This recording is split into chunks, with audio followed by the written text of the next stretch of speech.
Dr. has been with us all day long. We've tired her out. She's done a wonderful job of being in our community today.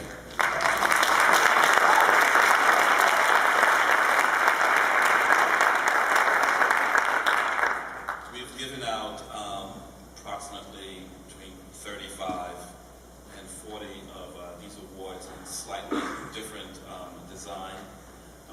This is a new design for this year. We have the Langston Hughes Medallion, which you see embossed on the screen behind me.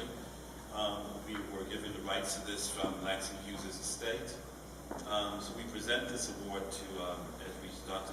for her contribution to the arts and letters, the Langston Hughes Medal of 2011. Thank you very much.